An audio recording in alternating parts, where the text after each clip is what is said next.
Buddy, how are you guys doing today? Wonderful. Good. Well, what an amazing crowd we have. My name is Lauren. I'm one of the wildlife care specialists here at the zoo. That means I get to work with animals from all over the world, including a very special, unique one. You folks are meeting in just a moment. He's going to be rounding the corner with my teammate, Jamie. There's Jamie.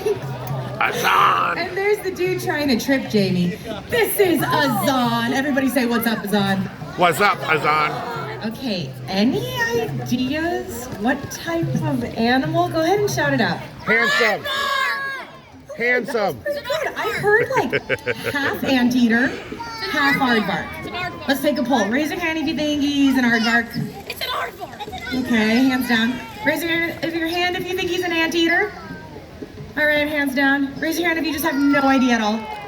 Nice, we got some of those. If you said aardvark, you are correct.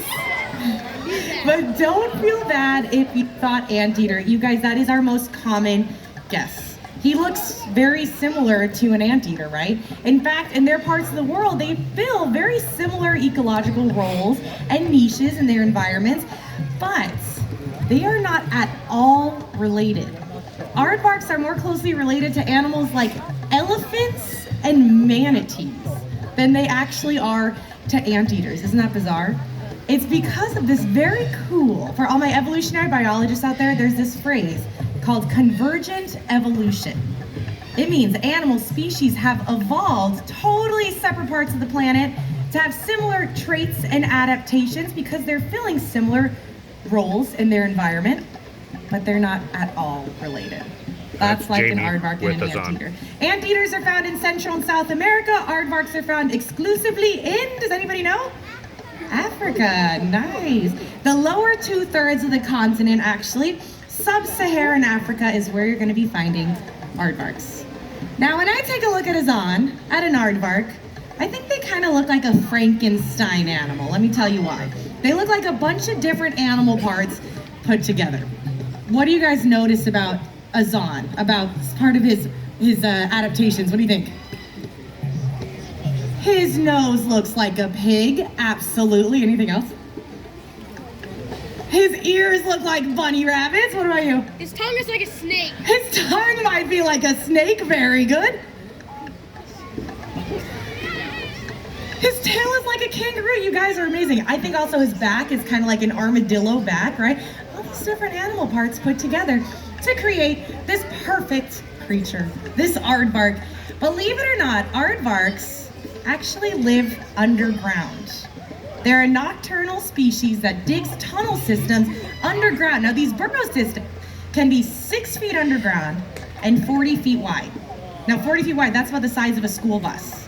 Different entrances and exits. Now what adaptations on an aardvark's body might help them to make those burrows, those tunnels? Go ahead and say it. Their claws, absolutely. He has very strong, powerful claws, able to dig a hole inside, able to dig down deep into the dirt much quicker than we can. No problem at all. Now they also use those feet to dig through something else. It helps them to get access to their food. What do you guys think aardvarks are eating? Hamburgers and hot dogs? No, I'll give you a hint. They're insectivores. So what might insectivores eat? Mealworms! Insects. Very good, you guys. And specifically, we got some mealworms. Here at the zoo is what we're feeding Azaan. He loves mealworms. Out in the wild, they love termites. So we have our faux termite mound right here to give you a look. So out in the wild, though, they're going to emerge from their burrow. And they're going to make sure the coast is clear. There's not predators or anything out there for them. And then they're going to start looking for their food. They'll sniff, sniff, sniff. Once they find a termite mound, they'll kind of rear up and rip it open with those incredibly powerful claws. But we're all about sustainability here at the zoo. We would like to reuse this termite mound tomorrow and the next day. So we pre-drilled his holes for him. All he has to do is use his incredible sense of smell to find where I put those tubes, and he's gonna get a yummy snack. Let's see. This is my favorite part. He sniffs and then, very good, Azaan. Aardvarks have a very long, sticky tongue to get access to those bugs. Nice. Reach up, buddy. And you notice too, he uses that tail kind of like a kickstand, helps him to balance if he's reaching really, really high Yeah, up. a little bit. So just like the aardvarks have their own tunnel system to protect themselves, so do termites, right? But they're no match for that aardvark tongue. Let me give you guys a closer look. I'm going to show you right over here and then right over here. This is my little portable termite mound. I never leave backstage without it. And Azaan knows exactly what to do. Sniff, sniff, sniff. Oh my goodness. That's pretty impressive, right? Are we on? There we go. That is almost a foot-long tongue, everybody. And in the front, you might be able to see, oh, it's kind of gross. The inside of this tube is just coated in what now? Saliva. Saliva. Slobber. Spit. Oh, in fact, that's all over my teammate Jamie's hands. If anybody wants to give him high fives later, we'll line up for it. But that sticky saliva, it sounds kind of gross to us, right? But in aardvark, it's about 130 pounds of pure muscle. They need to eat a lot of bugs to sustain that size. They need to eat 50,000 termites every night to sustain that size. So they want to be as efficient as possible when they're eating. A sticky tongue helps them to do just that. Very good, Azaan. And notice when he's eating, often his eyes close and his ears turn backwards. Any idea why his eyes are closing? And it's not because the worms just taste so good, although sometimes I like to think that. Why do you think his eyes are closing? You have your hand raised?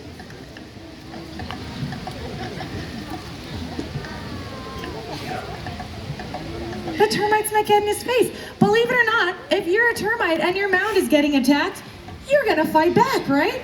So the termites will start to swarm the aardvark's face. They're gonna close their eyes. They also have the ability to close off their nostrils.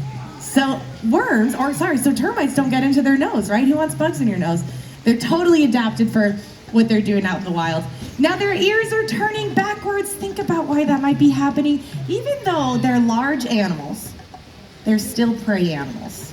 So they're always listening to predators. Their ears are turning backwards. They're always listening for things like lions, cheetah, leopards, hyenas, maybe even a pack of wild dogs might gladly invite an aardvark out to lunch. So they're always listening to protect themselves. Now, fortunately, aardvarks are not considered endangered out in Africa, but they do share a range with a lot of endangered species, many of which our organization works really hard to protect. We can think of some of the obvious ones, right? The elephants, the giraffes, the rhinos. Now you guys, just by being here today, are making a positive impact on wildlife, and we can never thank you enough. But we can try, and as a very special thank you, I am wondering if I have a brave adult out there that might be able to help me with something. I need a brave adult, my man right there. Yeah? All right, come on over to the side here. I have a very special task for you. All right, what's your name? James. Nice to meet you, James. James doesn't know what he signed up for, though. James, I have this tube here. I'm gonna fill it up with worms. You're gonna have a bug eating contest with Azaan, okay?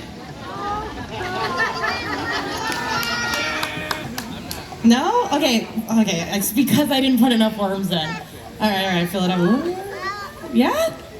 All right, he's gonna do it. All right, James, so you're gonna come on over here. Hold on one second. Oh, he's ready. He's gonna come on over here in just a minute. You're gonna stand up against the curb. Azaan's gonna come on over here. On the count of 3, you guys are gonna... I'm just kidding. The setup's the same, but instead you're gonna feed him instead. There you go. So Azaan will make his way over. He'll put his feet right on the stump here, put the tube right in front of him, and go ahead and give him some scratches on the back. There we go. Bonus points if you stick your tongue out, James. Nice! James, what does he feel like? He's rough, right? A lot of people describe him as a, oh my gosh, his saliva slobbers. A kiwi or a coconut, would you agree? Yeah, kind of. And this little girl once said he feels happy. And I thought that was wonderful. Aww. James, thank you so much. I'm gonna give you this sticker right here. Let's give him a round of applause, you guys. Have a good day. Azaan has been doing a wonderful job. He can head off whenever he'd like, but does anybody have any questions about aardvarks? Go ahead. Do you have any other aardvarks here Do at we the have zoo? any other aardvarks? We absolutely do. So Azaan is one of 3 aardvarks we have here at the San Diego Zoo. Bye, they Jamie. all live with Africa on our team, Africa Rocks Encounters. Azaan was brought to our team to breed with our female Zola. They made the most perfect baby. She's about 3.5 years old now, but she'll always be a baby in our hearts. Well, you guys, I know I see some more questions, but I want to let everybody else go about their day if you'd like. And if you have questions, please stick around. I'd be happy to answer them. Have a great rest of your day, everybody. Thank Thanks. you. There we go.